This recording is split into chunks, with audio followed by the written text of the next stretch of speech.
ESPN's Ryan Clark had some things to say about the New York Jets. I'm not sure if I like it or not. We'll figure it out. Boy Green Daily starts now after July 4th. I'm going to lose my gas-guard bananas. Boy Green Daily starts now. Zoinks! Boy Green Daily, Boy Green Daily, Boy Green Daily. Let's go!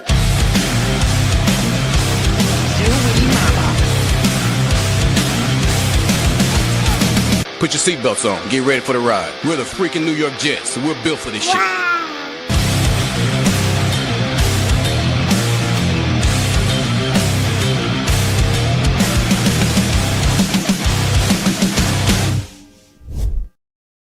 What's going on, everybody? I'm Paul Ashton Jr., a.k.a. Boy Green. I'm the New York Jets digital reporter for Heavy.com. Welcome to Boy Green Daily, a daily New York Jets video show, also available wherever you get your podcast. Hope you guys had a very safe and happy July 4th yesterday, and I'm sure those festivities will continue throughout the weekend, so continue to practice safe fireworking out there. We had some fireworks here in Oswego and many more to come over the coming days. Very much looking forward to it. So, guys, make sure you take care of yourselves out there. And as our number one Austrian Jet fan who's in the chat today, great to see you, Austrian. Good to see that you're feeling a little bit better to be able to communicate in the chat. Hit that like button, baby. Appreciate you. Now let's get to a special guest here on the show. Number one Austrian Jets fan was a special guest, but another special guest. It's the day after July 4th. It's a Saturday. It is time for Hop on Pop. What's up, Pop? Hey now. Good morning. I see that. The architect, the CEO, the face that runs the place, the founder of the Esden Zone chapter. Okay, very nice. That's quite an accolade there. Yeah, absolutely. Absolutely. By the way, just to jump in on the fireworks thing. Sure, yeah. I would like to thank, I think, Ted, right? Ted? That's right? Yes, yeah, NY Jets FL. Yep, Ted. Yep, he works at a fire. FL, and I would like to thank Ted for implementing what I like to call the Darwin strategy. What's that? And that is promoting the sale and use of fireworks so we can thin the herd from any freaking morons out there. Wow. So God bless Ted. Right. Thinning the herd. Anyone that died or blew up from fireworks, you're a fucking idiot. So. Well, real quick, God bless JPP and his 7.5 remaining fingers. They actually wrote a story about him yesterday, catching up with him, and he says he is reminded of his accident every time he has to put a shirt on. And I'm like, oh, because he's trying to do the buttons and his hand's messed up. So sorry to hear that. That's terrible. But in much better news, Giants player, right? Yes, he was. 94.5 career sacks. Number one Austrian Jets fan coming in with a bang. Holy bleep and bleep. 50 Boy Green Coffee Club memberships. Oh, my goodness. Wow. WOW. Welcome back. Number one Austrian Jet fan, Kevin James. I just got three things to say. God bless our troops. God bless America, and gentlemen, start your engine! I would like to add one more, Kevin James. God bless Austria. For the love of everything that's holy, a 50-pack of Boy Green Coffee Club memberships, Pop. This is friggin' historic. Wow. Okay. Austrian, we'll put it here on the list for you for 50 bleeping raffle tickets this month. You're now at, you have quite a total here. We'll also add that, obviously, to our contest. We'll talk about a little bit later in the show, Pop, about the Jets-Cowboys tickets and if that's even possible to get Austrian from Austria to here if he wins that contest. That would be terrific, Pop. But, all right, let's read some new members here to the show. There's 50 of them. All right, Pop, here we go. Let me scroll all the way up here. Okay. Austrian, wow. I am still gathering myself here. We have Lenient NC, Adam Choit, Edsel Daly, Anthony LaGuarto, Jason Lang, Nate, Extinguish the Guilt, Justin, Michael Palermo, Franklin Fung, John, Shari French, RS, Dick Chimneys Burner, Jorge Galvez, Roy Romano, Michael Naro, Paul Taxta, South End Auto Detailing, Donovan Morgan, Gary Pape, Don Reck, Snoopy 4951, Big Green, Matthew Wright, Philip Hannon, Jet Jaro, This Is Los, Red John, Jay Lepsetter, Flight Boss CVN71, DeAndre Vega, You Beat Me? Jovan White, Thomas Doyle, Ernesto Rivera, Peter Castro, Hunter Hadziki, 7 Ways to Win 1, York Panak, Jets Runny, EJ, Gil, Nick Russo, OG Jets fan Jim, Paul Bruno, Luis Rivas, BP York, Jerry Moore, Axios, 50 memberships. Pop, your reaction. That is freaking amazing. Freaking amazing. Thank you very much. Number one Austrian Jets fan. Glad that you're feeling better. I would like to do a shout out for Flight Boss CVN 71. Yes. That is one of the most powerful weapons in the US's arsenal. That's a USS Theodore Roosevelt, a nuclear powered aircraft carrier. That, it's the firepower that aircraft carrier and its battle group carries makes it, in the top 5 most powerful countries in the world. The aircraft carrier by itself. Wow. And you're welcome. That would be impressive. Austrian says he would not be able to attend, but he would give it away, and that's just classic Austrian if he wins that giveaway, which is absolutely spectacular. So we'll keep you posted on that, Austrian, and Pop will start off with that before we get to our topic at hand here, that we're giving away 2 tickets to Jets Cowboys, 2 tailgate tickets, which is all the food that will be catered by Chef Kevin Gilbert before the game, and 2 commemorative Jets Cowboys t-shirts. All of that will be given in the month of August after we go through the rest of this month. Again, to be eligible, you just have to subscribe to my YouTube channel, which you could be watching right now, at BoyGreen25, James Woody's YouTube channel, at Take Flight Talk, and then just submit a $20 raffle ticket. You could do it on PayPal or Venmo, at BoyGreen25, or, as Austrian did, you could just gift memberships or super chats in $20 increments, and you will get raffle tickets in that form or fashion as well. And let me just put it this way. Austrian just bought himself a few of those raffle tickets. We'll get to that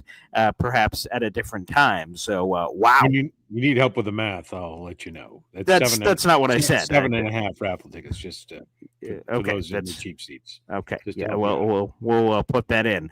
Austrian apparently really likes the new Kevin James video we've added to the rotation of Start Your Engines. So shout out to Kevin James, fellow Jets fan. So it makes it even better. So thank you, Austrian. Wow. Okay, we will be honoring number one Austrian Jet fan throughout today's show for that unbelievably generous gift. Thank you so much, and thank you to all the members. Make sure you thank your Austrian Jet fan for giving you a membership. You get a 1-month free trial because of number one Austrian Jet fan, and if you guys really want to show him, the thank you back, make sure you hit the re-sign button. A month from today, on August 5th, you guys will get an email that says, hey, do you want to keep being a Boy Green Coffee Club member? Say yes. Yes. For all right, I don't know how many people will get that. Anywho, Pop, I want to start off here. If you were to blindly rank the New York Jets right now on July 5th, 32 teams in the NFL, I don't give a shit where any of the other 31 teams are. If you just had to place the Jets right now based on everything you know in a spot blindly, where would you put them that you believe is a fair placement?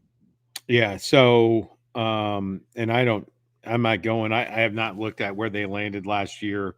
All right. I think I saw something a couple months ago, maybe 3 or 4 months ago. All right. Where they were, but my gut feeling is, without knowing what we don't know as things matriculate, develop, of course, I would put them around 20. Okay, so that's a little higher than me, which I don't know if that was ever going to be possible. But if I had a gun to my head and I had to, that seems an aggressive way to ask someone for a power ranking. But if somehow that occurred, I'd put them somewhere in the 22-ish range. So you're just slightly above is where I put them. Again, there's a lot unknown. They can leapfrog immediately if they do wonderful things in the regular season. But right now, I put him about 22. But the reason I ask that is because one of the things we'll be doing today, Pop, is reacting to the comments from ESPN's Ryan Clark. Now, Ryan Clark has been a big Jet hater for a while, and specifically an Aaron Rodgers hater. Now he's gone, so that's a demons he has to deal with as a former Steeler himself. But he had a lot of takes on the Jets. So I want to play this clip, and then we'll react to some of the things he had to say, including his placement of the New York Jets on a brand new NFL Power Rankings list this week. All right, Panthers versus Jets at 27. So I went Jets here. It was a toss-up, to be honest. CJ Mosley was injured a ton last year. He ends up retiring. I think the way that they utilized Quincy Williams showed that he could do so much more than what we'd seen before. I thought he played at an all-pro level. McDonald becoming a factor on the outside. Johnson should be back healthy this year. Maybe we see Sauce come back and be the Sauce that we had in the first 2 seasons as well. I know he's trying to work on the deal. Garrett and Justin, that feels good to me. And if I'm the Jet, I probably dangle a little Breece Hall as trade bait. I don't know. But if he's there and what Justin feels adds to the run and the way that you can utilize Breece in the pass game as well, I think that this offense could be pretty good, pretty dangerous. And so I'm going to put them there. 2 things here. First off, Tony Alexio says Hop on Pop's show is prime time. You're right. He's one of our best guests that joins us every week. And number 2, just to explain real quick the context here, is Mina Kimes does her NFL Power Rankings differently. She doesn't just do what I just did. Hey, Pop, where would you put him? And then we start talking about him.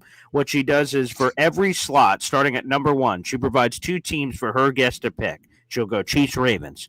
And then if Ryan Clark goes Ravens, they're number 1, and then Chiefs start to battle with the next team on the list. So Chiefs versus whatever other team she makes up, and you go all the way through 32. So for context, this was Ryan Clark, the highest he could have put the Jets based on how Mina Kimes laid out the board to him was 27, and he put them 27. But I don't know how much higher it would have been, especially since Ryan Clark said it was a total toss-up between the Jets and the Panthers. If he would have picked the Panthers, the Jets would have been a bottom 5 team in football. He had them as a bottom 6 team in football at 27. Your immediate reaction is what, Pop? I think that's a little, I don't know. It's difficult. It's difficult. Okay. I mean, he's whatever he is. He's butthurt. I don't know why. He's got some Jets QP voodoo doll somewhere. And I would think that anybody that knows football knows that the Jets underperformed last year, and it's really hard. I mean, I pin it a lot on coaching, on talent either under delivering or but so 27th is harsh that you're grading them thinking that it was truly their talent that got them with 5 wins last year as opposed to I think it was coaching. I mean, I think coaching will be responsible. I know that coaching was responsible for 3 to 4 losses last year, and I think we're going to flip the script on that, and coaching is going to be responsible for 3 or 4 wins this year, which is why I put them. 20 was probably based on we don't know what we don't know was probably a little high. I'll agree with that, but I just couldn't put them, sub 25. So I disagree with them.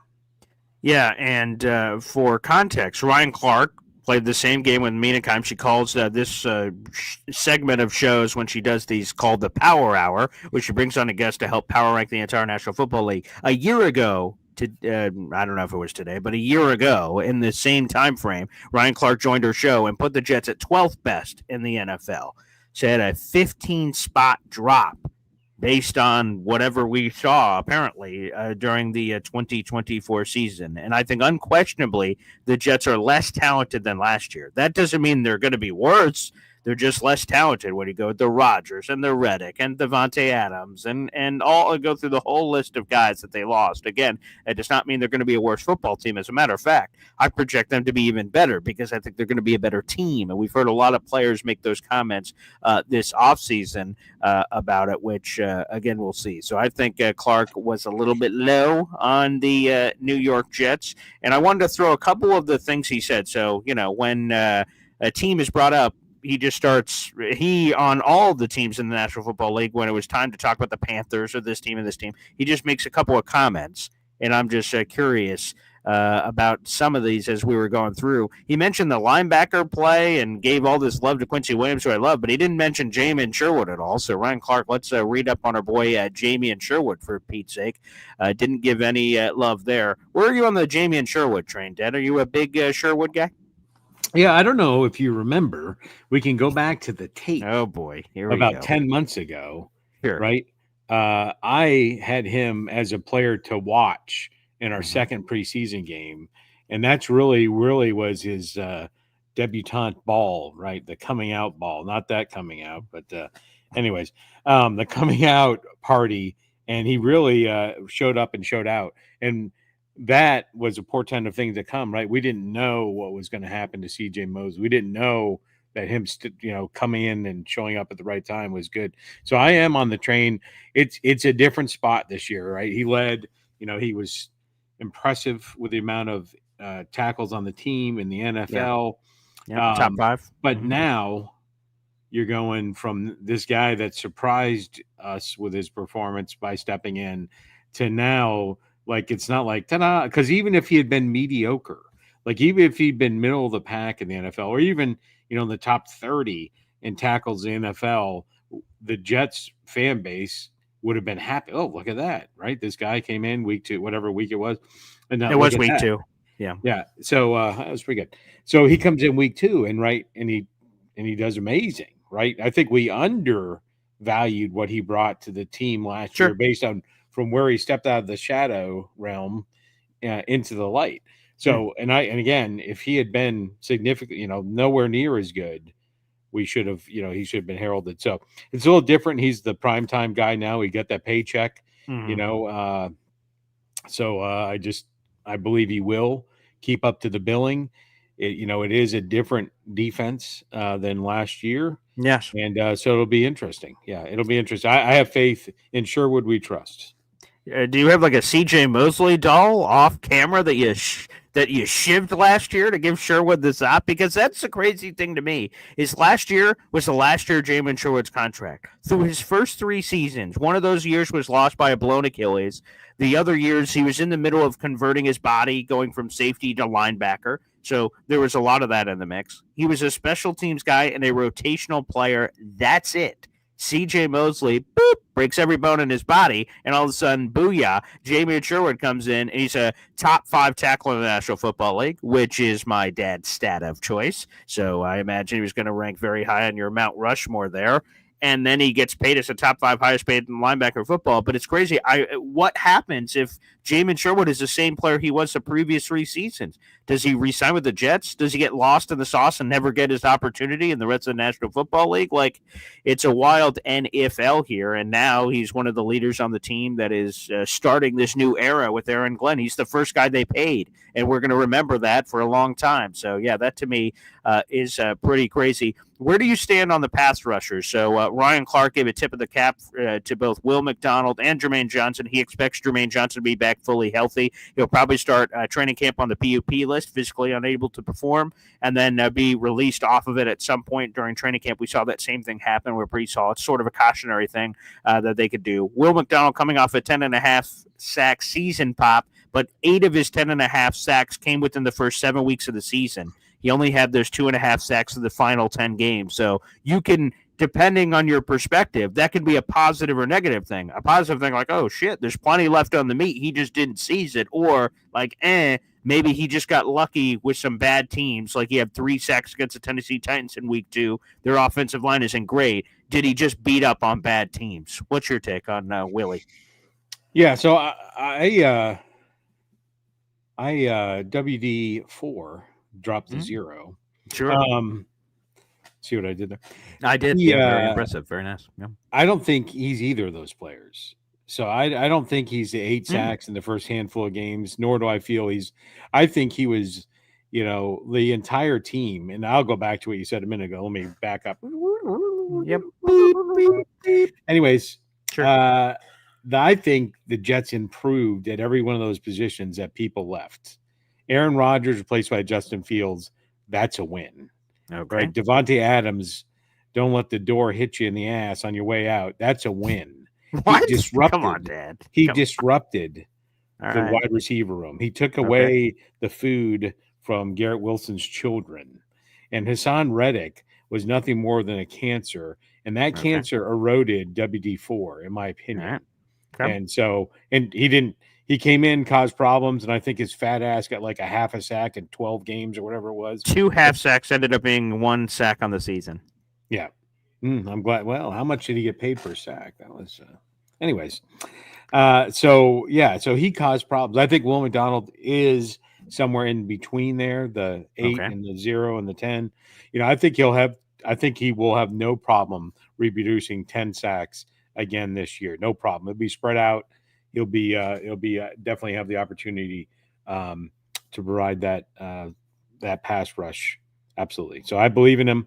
I don't think he's the 2 or 3 sack a game averager that he was the first 4 pack of games.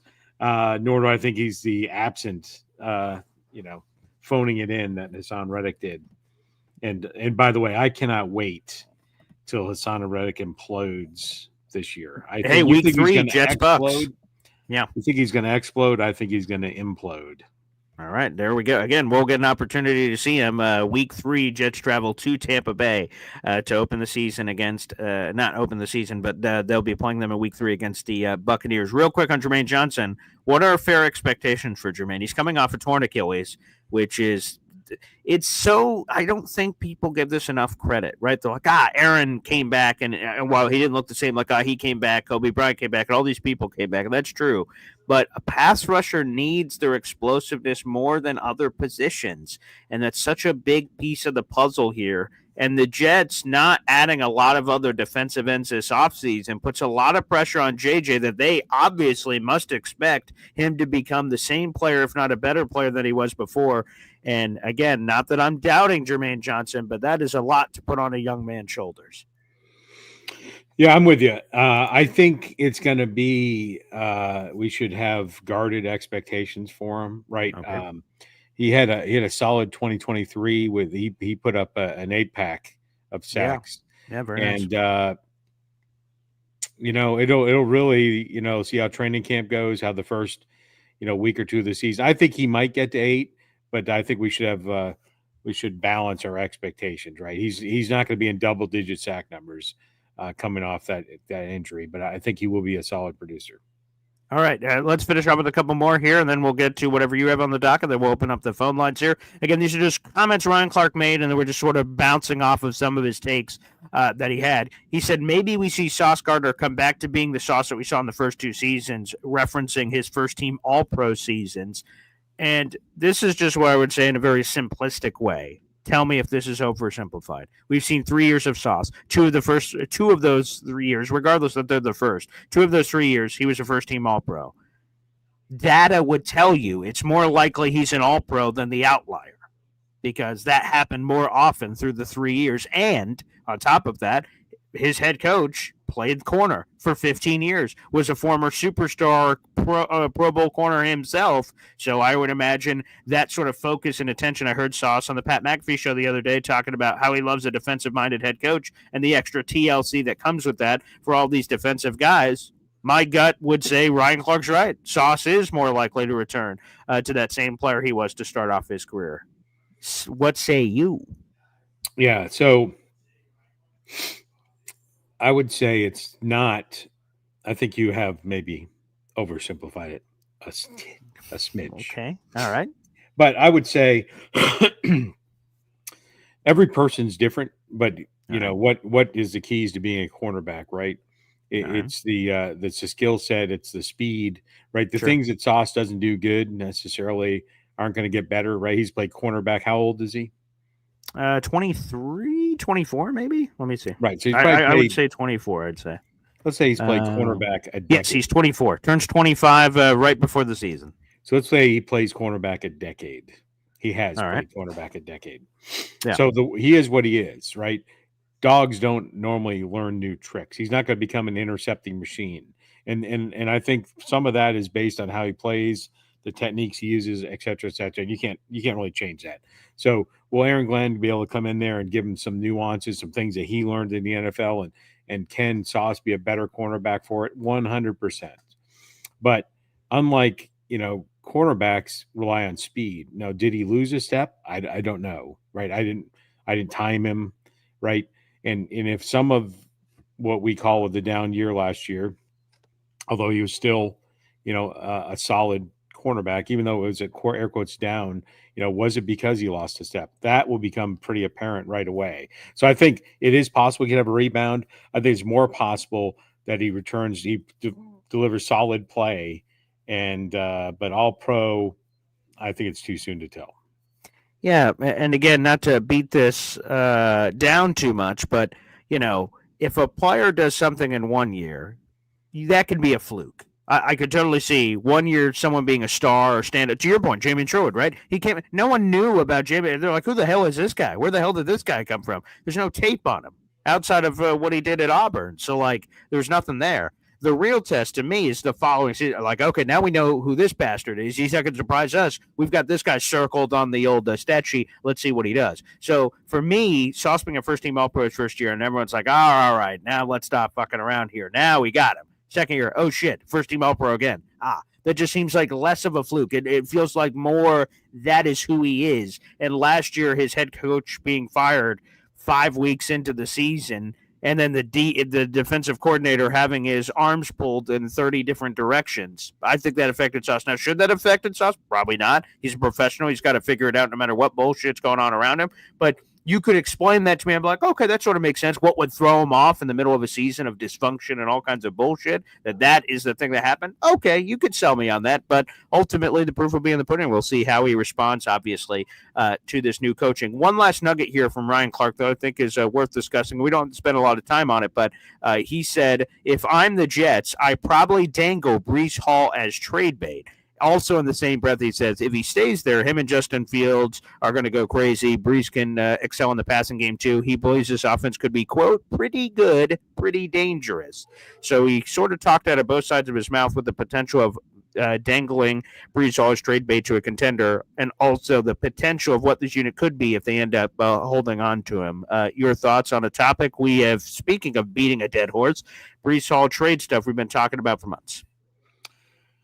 Yeah, I would say whatever you think of the Jets, if you think they're, the 20th, 27th, 22nd, what they're not going to likely be is playing the second or third week in January, likely. And so, wow, wait, you really think that?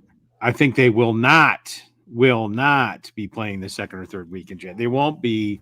Playoffs? Are you talking about the playoffs? So they won't be there. So Breece Hall, and I think in this offense, he is what he is, right? He is who we thought they were. And so I think if we could get value from him, if he was available, be shopped around, I think the running back room behind him would be enough, especially with Justin Fields as a running quarterback. We got Agent Zero and the Jackrabbit. I would be comfortable. And then behind that, I would be comfortable without Breece Hall. And especially the value could be added, right? Because otherwise we're going to be in another position next year. What are we going to do with him? I imagine he's going to produce similar numbers that he has in the past, which, right, puts him in the middle of the pack-ish in running backs. And so if there's any value in him, I would get it now before the season starts. All right, I forgot. Yeah, I forgot you hate Breece Hall's guts and thinks he's just some random ass running back. But I would also, not that we can go back to history where everyone's like, he's going to be my number one draft pick, and your dad's an idiot. I'm like, this guy's not in the top 5 running back. He's middle of the pack at best. And you know what? This just in, I was right again. So, we've only drawn for one of our fantasy football leagues through the radio show that no longer is the radio show. It is now a digital show. And I landed the number 1 overall pick So you're telling me I should not be considering Breece Hall? Oh, you definitely should take Breece Hall. Okay, see, there we go. Finally. You should definitely take Breece Hall. Well, and then Aaron Rodgers when he's available. Build your team. What was the name of your team last year, by the way? Ron, where are you? Yeah, that was appropriate. Well, this year my team is Dr. Fields good. Yeah, Aaron, where are you? So, where are you? Did you ever find him? Did not. Did not. And when I found him, I didn't want to find him. All right, Pop, that wraps it up for Ryan Clark, one of our favorite ESPN analysts, eye roll. So, Pop, before we move on to the phone lines, is there anything you'd like to get to? Yeah, the internet is that gosh darn internet and the pound sign and hashtag and every once in a while it brings up some cool things. And so today, as I was perusing social media, it came up with some top 5. It came up with a top 5 NFL passers of the 1990s, and it was pretty interesting. And then I went on and researched a little top 5 receiver, top 5 running backs of the 90s. And so it was interesting. So I thought we might go through one or maybe all of those and see how you do. You do that number 5. We'll see how you do. Okay, let me do this. Hit the trivia music. Okay. Let's start with passing. Start with quarterbacks. Okay. Top 5. And this is quarterbacks. Passing yards. Passing yards. Top 5 quarterbacks in the 90s. Okay. Okay. Here we go. 1990s, the entire decade of the 90s. We're trying to pick out the top 5 players who had the most passing yards at quarterback. So, okay, I'm going to go with Dan Marino. Number 1. That was pretty good, wasn't it? Yeah, there was. That's a good voice. Voiceover work coming for the, that was pretty good. That was Sports. It's in the game. 33,508 yards. Wow. Holy shit, that's pretty good. Okay, let me think for a second. For the record, while you're thinking, the remaining 2 through 5 are only 1,000 yards apart. Wow. Okay. Dan was several thousand yards above the others. He's the GOAT. Now 3,000 yards above the thing that complicates this a little bit is because this was in the middle of the transition from Joe Montana to Steve Young. So was enough done in the limited action for one of those guys to make the top 5? Well, let me ask this before I even give a guess. Do I get 3 strikes, or how does it sort of work here? I'll give you 3 strikes. All right, sure. All right, well, let me throw them up. This could be a strike, but I'll give it a whirl. Steve Young. Not in the top 5. Unfortunate. I thought that was possible with the splitting of the decade and Montana having some of that action.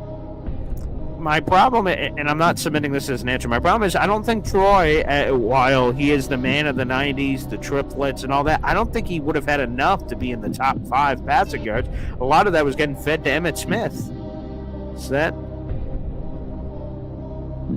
Oh, obviously. Let me go with the K-gun offense. I'll go with Jim Kelly, please. And what? He's not in the top 5 in the 90s?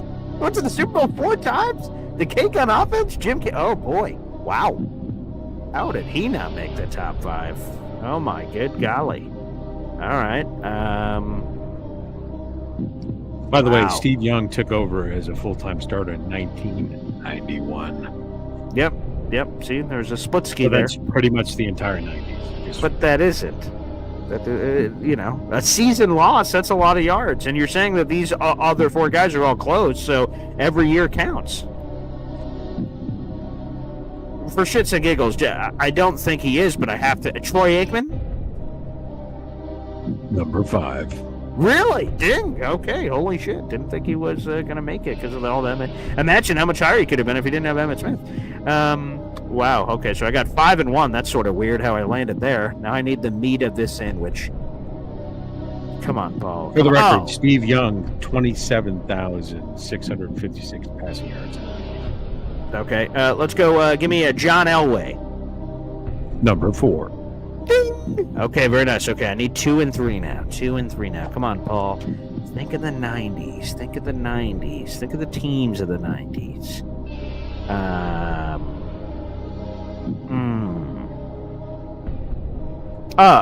No, not one, enough. Not one enough. You should choke yourself for, and one you won't get.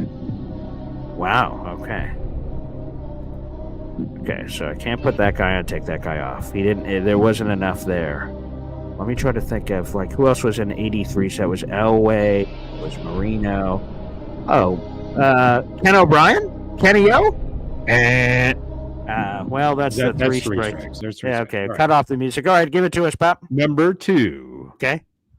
the much maligned charity stealing.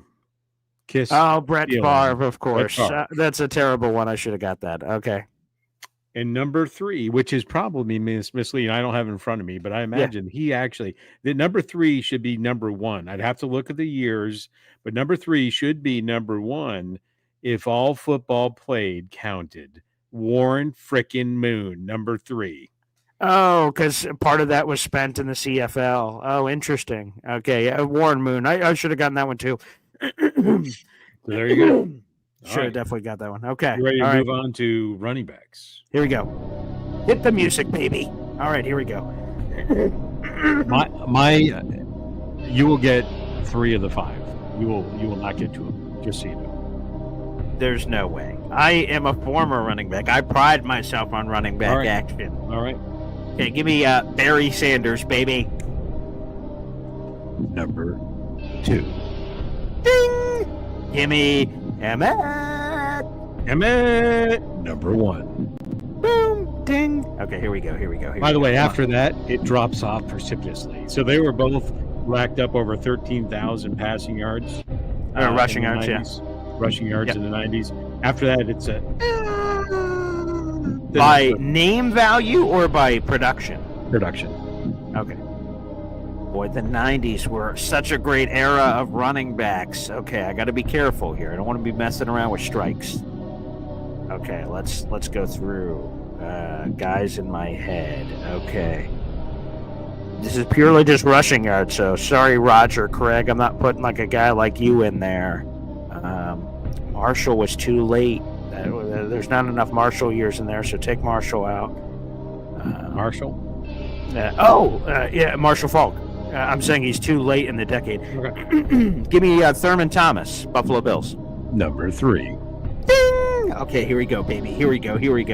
Man who can't find his helmet during the Super Bowl. Apparently couldn't find the handle on the ball either that one time. Oh.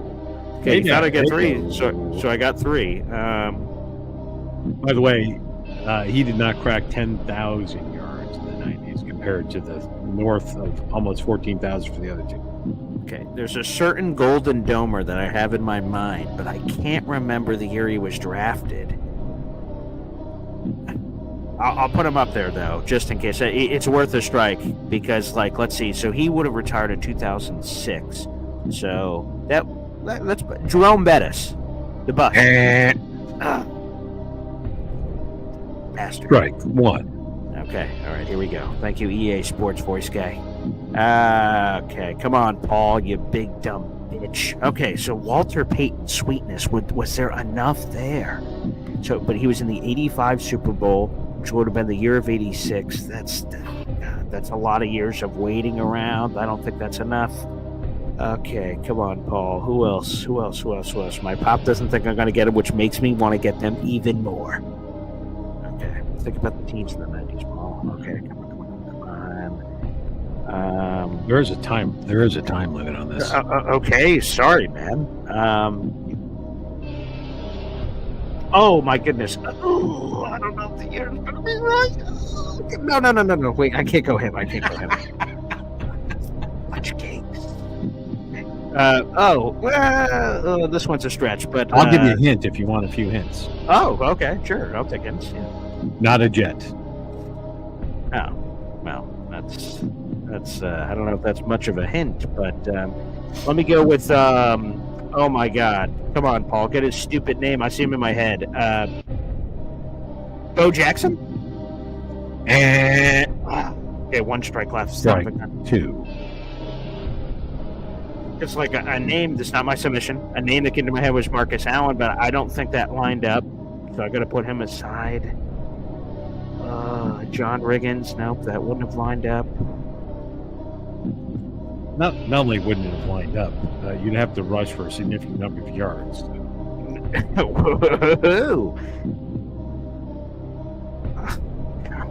am I missing? God, I pride myself on this sort of stuff. God damn it. Wait. I can do this. Who was... No, so Curtis. Couldn't have been Curtis. Okay. Barry, Walter. What else am I missing? Think about the top 10. Ooh, with this guy. No, I also don't think there's enough years, but I'll give it a whirl. Eric Dickerson? Strike 3. Damn it, son of a biscuit. All right, who else do we All right, have? here you go. You said Golden Domer, and it was someone from the Fighting Irish. That was number 4. For who? For what? Ricky Waters? Ricky Running Waters. Ricky Waters, god damn The it. biggest Okay. self-admitted puss on the planet Earth. Dang. Anyone knows for who, for what?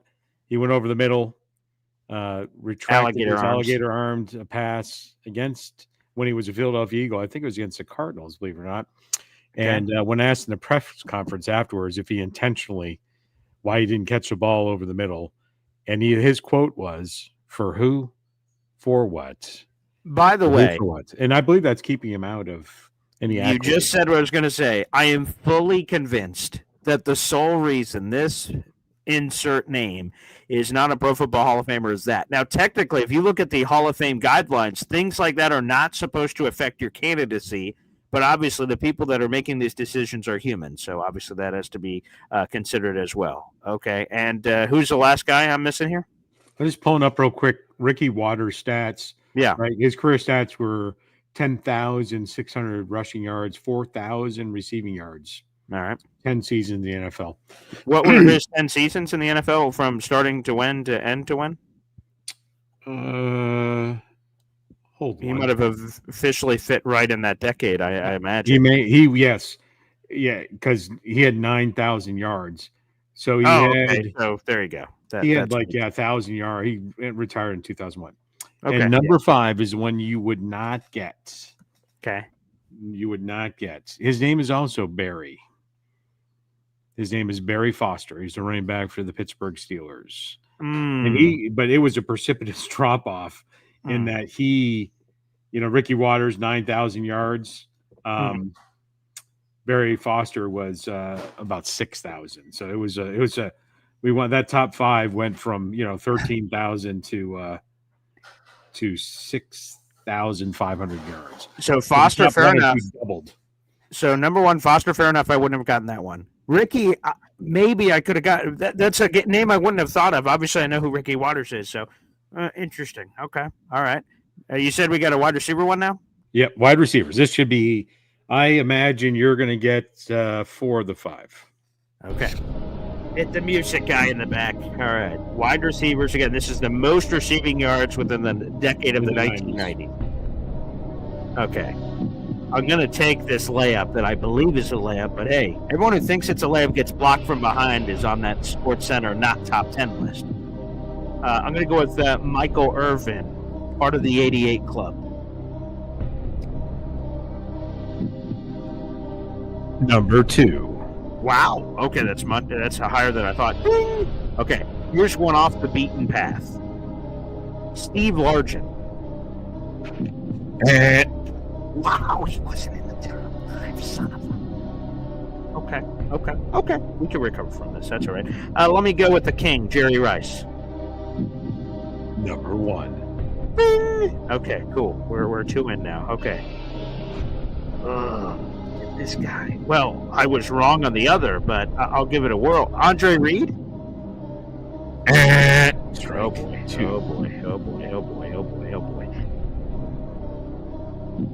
When did this guy come in the league? Chris Carter? All he does is catch touchdowns, baby. Ding! Number 3. Okay, I was a little worried. I'm like, did I dip out that quick? After all so that?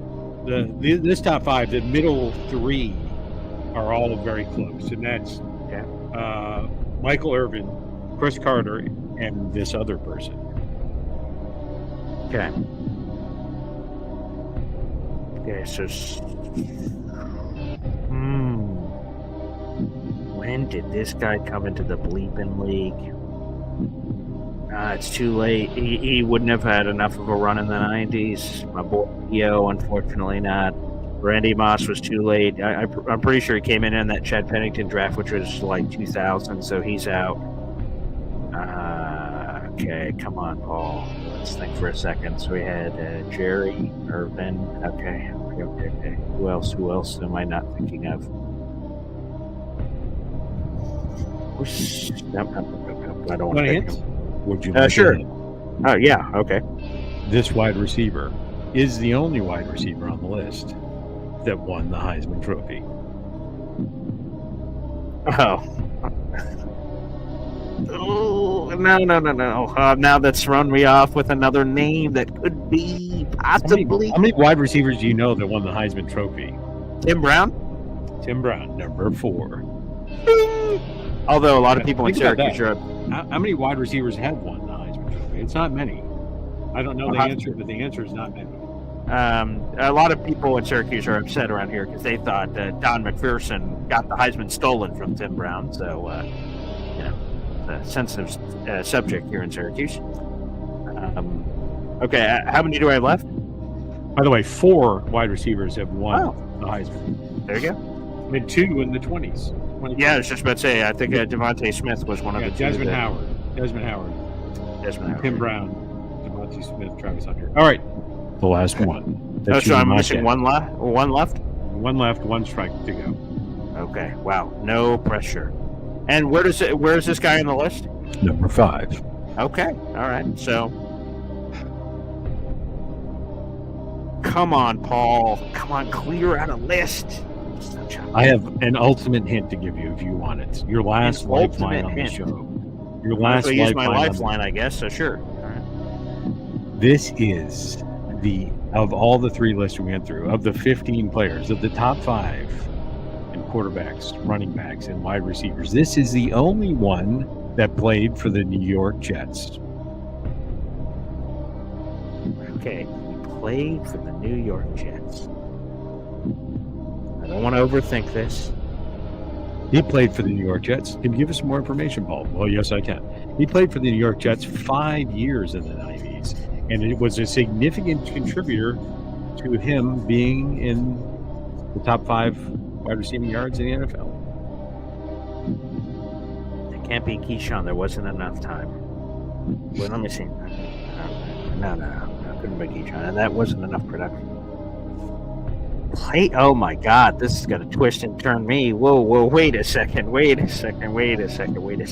He also averaged 1 rush a year for his time with the Jets, amassing 8 yards. An idiot? Yeah, very possible. Yes, you are.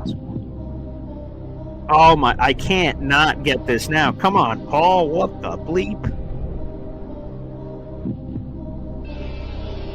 He scored 21 touchdowns for the Jets.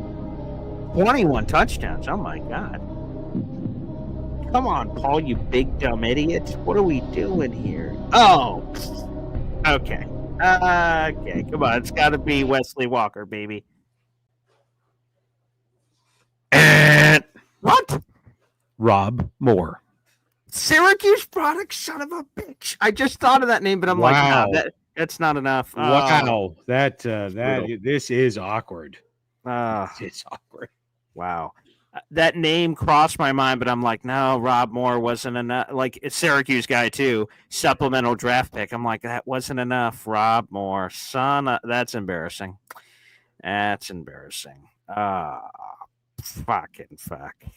And Dylan, I gave the consideration of outside wide receivers, just people that were, or Shannon Sterling Sharp, right? Packers. I was thinking of Shannon in my head, but yeah, I've thought about rarely. Is there like a unique guy who could have put up some like insane production, but he wasn't a wide receiver, like he was a tight end or something? I thought about that, but Rob Moore, damn, that is. Sterling Sharp would not have made the list. He was just over 8,000 yards. Okay, there you go. In his career. Damn, Rob Moore. Wow. Okay, I got my ass kicked in that one. That's embarrassing. Fuck me. I can't. I thought of that name too, and I'm like, no. Top 5 in the entire 90s. Holy bleep. Okay. Yeah. Wow. And actually, he was not give credit where credit's due. Okay. He was only 900 yards away from being number 3. He had 9,368 yards. Chris Gardner had 10,238 yards. Yeah. Wow. Rob bleeping Moore. That's unbelievable. Oh, well, that's why I forgot. I see. The crazy ass Cardinal season. He had a 1,500-yard season in 1997 with the Cardinals. That would explain that. Wow. Okay. That there you go. There's a number I did not remember in my Rob Moore history. That cleans up a little bit better. Now I see. Okay. If he would have had one of those seasons for the Jets, it would have felt awful. But now looking back, I'm like, okay. It's still dumb. This is a Jets show. I should have gotten that. But wow. Okay. Wow. All right. Was that your last trivia list there, Pop? That would. Yes. No. Okay. And what's your other thing you had, or was that it? That was it. That was it. No. Wow. More. God damn it. Son of a biscuit. Yes, thank you, Dave Brigham, for bringing that up. Paul, he was a Syracuse guy, and you missed him. Yes, thank you. Yes, my parents died when I was 10. You want to talk about that? Okay, great. There you go. All right, Pop, you ready for the phone lines? Yes. I'm fucking nuts. But anywho, I guess we'll play the gosh darn hep song. If you want to call in if you want. I don't care. Damn it. Boy Green Daily, talking Jets football, man. Boy Green Daily, New York Jets Football Club. Offense, defense, special teams, watch Jets football with Boy Green. J-E-T-S, Jets. Let's go. People keep saying, so what is this? What is this Herman Moore thing people keep saying? Was that like an alternative name or something, Pop? Do you know what they're talking about here? Or? No, Herman Moore was this big Lions receiver. Is that who it was, not Rob Moore? It was Rob Moore. Rob Moore. Okay. 5 years with the Jets, 5 years with the Cardinals. Herman Moore was a wide receiver for Detroit and the Giants. So thank you for playing. And they did have similar yardage. Similar yardage. Yeah, what was Rob Moore's numbers you said? Or how many yards? Hold on.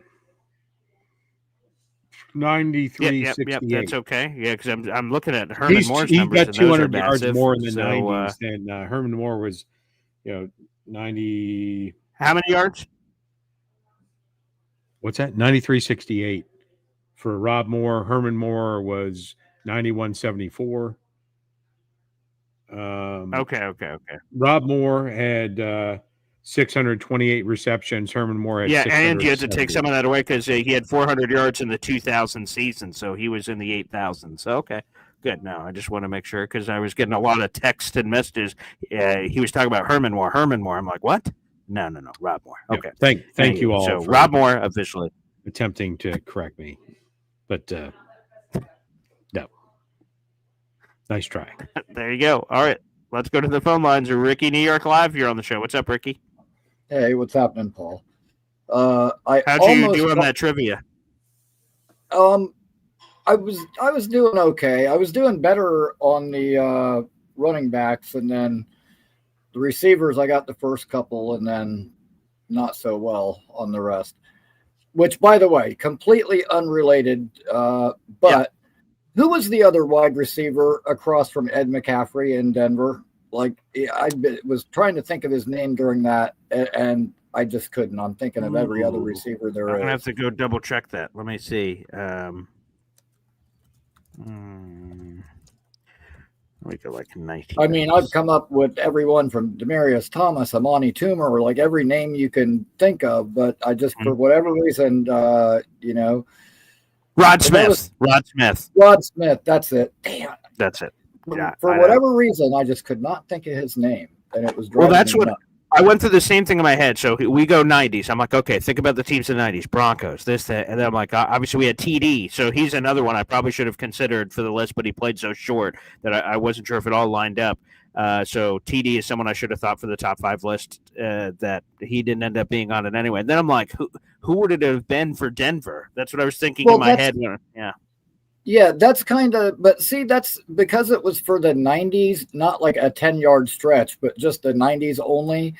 Like that left Curtis and Marshall Faulk and those guys off because they were drafted in the mid-90s, which the same thing with receivers. Your Isaac Bruce, Torrey Holt, Randy Moss, like all those guys, their careers were split in half with 2000 coming right in the middle. So left.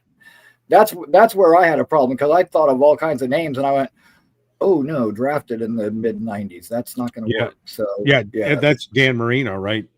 So half of his yards were in the 80s.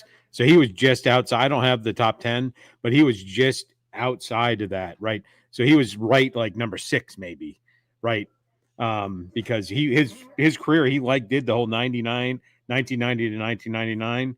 Hit a few off years in there, but he was right there in the top. There's a very tight grouping there, right around 29, 30,000. Dan Marino's right there. Clayton and Duper. That's what I was just about to say. Super never Duper. Heard of.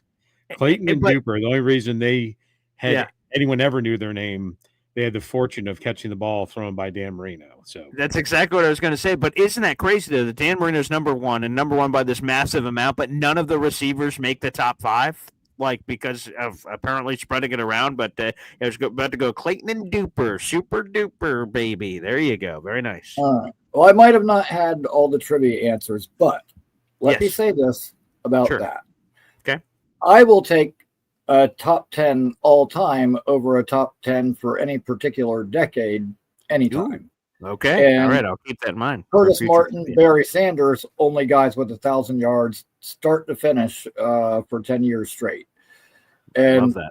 Curtis, was number 4 all time and probably should have stayed there, except for the Jets had this idiot coach named Adam Gase that just ran Frank Gore for, 4 yards and 4 yards and 4 yards until finally, after playing almost 2 decades, he piled up enough yards to pass him.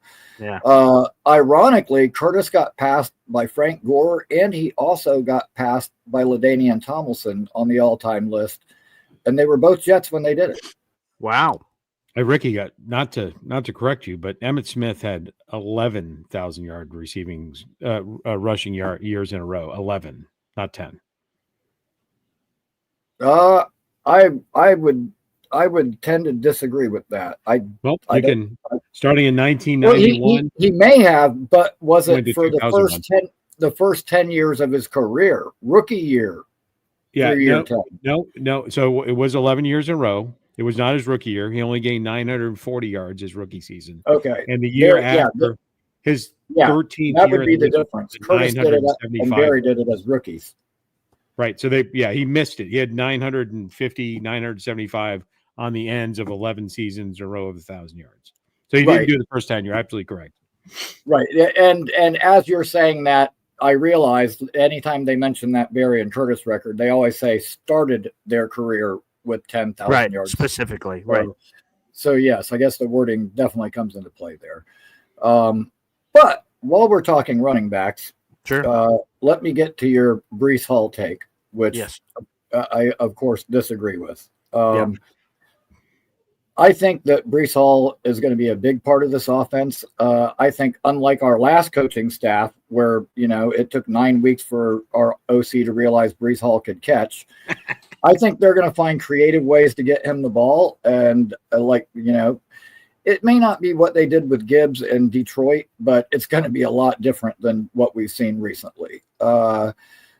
Between the change in blocking scheme, the change in the offense, and already it sounds like Fields and Breece have a good connection. So I think that, while Breece may not lead the league in rushing, I think there's a good chance he might lead the league in all-purpose yards. And that's fine too. He's a great pass catcher, a lot better than I think some people give him credit for. And we should not get carried away with, oh, we could be okay with Allen and Davis. Okay, they're decent running backs. They're not game changers.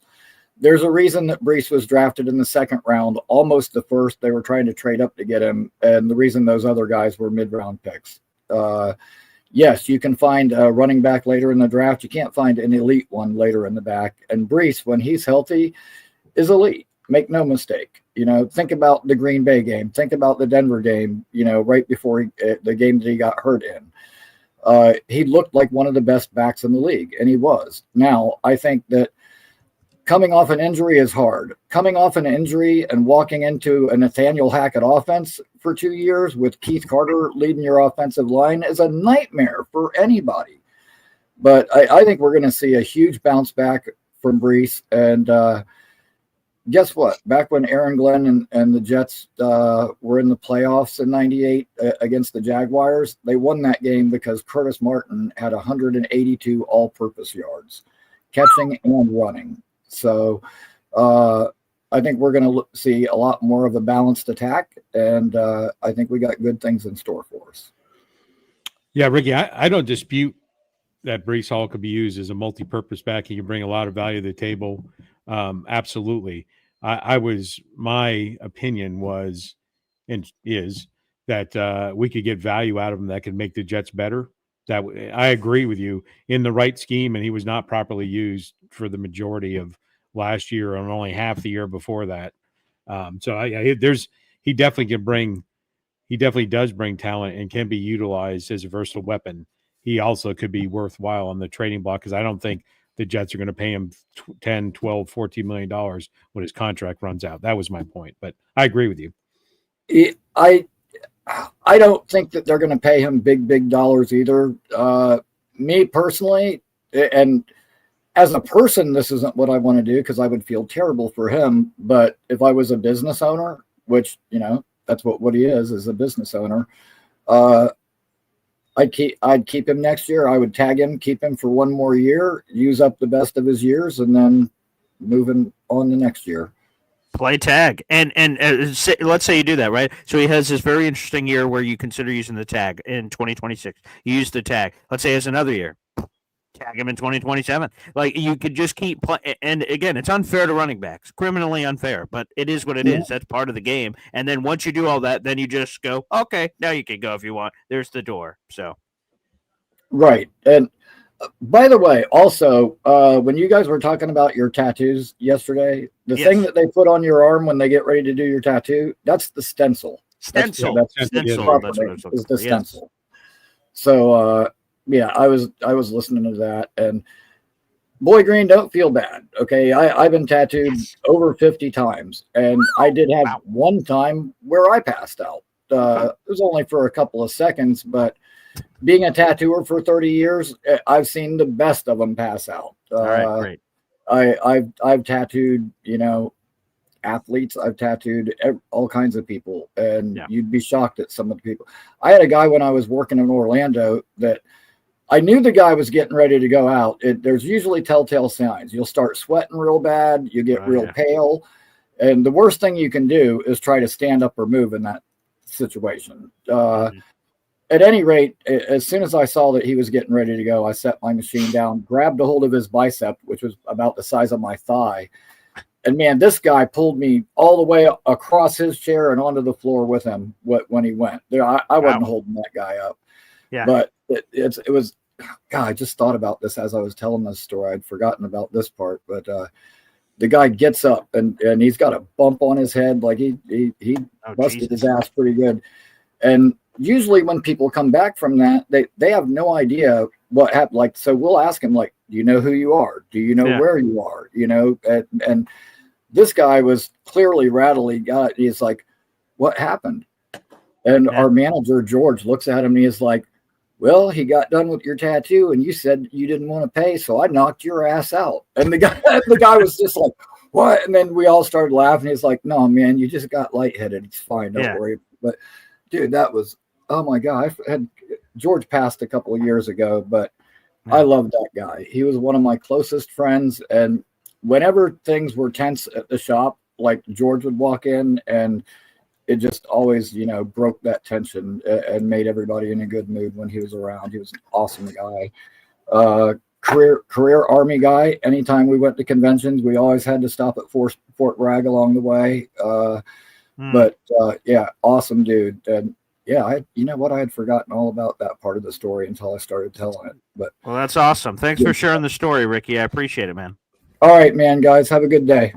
Appreciate it. There you go, Ricky. See, he is tattooed, pristine, elite athletes, just like myself. So he totally understands. Did they have to be woken up with smelling salts? That did not have to happen. Was your telltale sign this? No. Again, I was sweating profusely. I'm like, oh boy, I am not feeling too hot. Anyways, just to circle back, Clayton and Duper.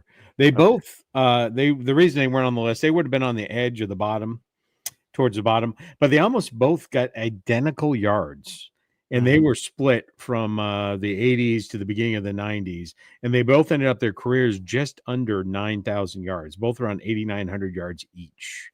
Wow. 8,900 yards each. So there you go. So that Clayton and Duper. Super duper.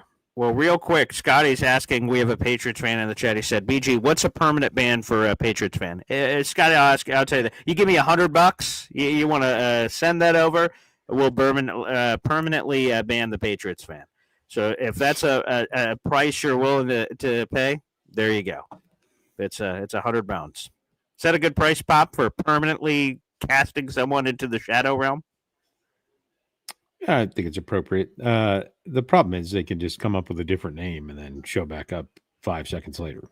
It's not sometimes it could take a little bit more hoopla than that. Oh, that's true. That's true. But yes. So Scotty, there you go. Let me know if that's something, and I will do it. We'll put them in the grinder as we end the show here. As well here on the program. Done. Okay, Scotty's he's sending it now. Okay, so as soon as that comes through, well, I've got some bad news for our Patriots amigo here. So I'm waiting at the ready. Oh boy, wow, Pop. This may be our first permanent ban of all time. Permanent ban. Okay. Well, I'm an entrepreneur at heart, and this is America. We just celebrated America. Like it only makes sense that this could happen. So I'm waiting for that to come through for Scotty, and then we will make that official. There you go. Official. Is there anything? Do you have any kind of ceremonial drink over there or something, Dad, that you could pour out for this individual? Is there anything there that you could do? Yeah, I mean, in the spirit of the Patriots and Tom Brady in his Ugg boots, I imagine his drink of choice would be a Cosmopolitan or something like that. I don't happen to have one, nor have I ever had one. But if I had one, that's what he would probably be drinking. Okay, or so lady slipper or pink slipper or something like that. All right, Scotty, as we're waiting on that to come through, we'll squeeze in one last call from the legend, Kyle Clifton here. Go ahead, Kyle. So I'm wondering, are we banning him because he's a Dolphins fan or banning him because he's a Patriots fan? Oh, is he both? He appeared on Jake's show wearing a Dolphins T-shirt. Wait, what? Yes. Oh, no, I did not know about this guy. No, he's fly by night, I think is the term that they use. So okay, interesting. Just be careful around this guy. He can go in any direction at any time. Interesting. Okay, so it sounds like a dangerous guy, Kyle. Thanks. Yes. That's all I called to add. I'll talk to you. Thank you. Thank you for the update, Kyle Clifton. Okay, perfect. Okay. Scotty, that has not come through yet, but you're a man of your word. So, you know what? We'll just do it, and it'll be coming in here in a second, I imagine. So, Pop, when we send someone to the dark place, well, we throw them in the grinder. Goodbye, Patriots 12. You mess with Kurt, and you go into the grinder. Okay, now this grinder of yours, is it a real grinder or is it some kind of a metaphor? That's it. You're gone. Adios. TKO'd. Historical. Wait. I won't be funny no more. See? Security. You ain't got to bring the man down here. What is that? Kurt, come on, please. I need this job. Take out the trash. Trash? Oh, now look at here. Get these moves out of my face. Goodbye, Patriots 12. You're out of here. All right, Pop, any final thoughts as we wrap up a Saturday here? No, everyone enjoy your holiday weekend. Respect and be careful with fireworks. Don't let Darwin take over your life. There you go. Words well said. Scotty, thank you for sending that in and making that request to make it happen. So Patriots 12, goodbye. See you later. Hasta luego. And also, Scotty will obviously count that submission that is coming through for the raffle. So I'll put that aside as well for you to have some chance at the big-ass prize this month as well. Thanks, everybody, for tuning in, and we will see you tomorrow morning for another edition of Boy Green Daily. Take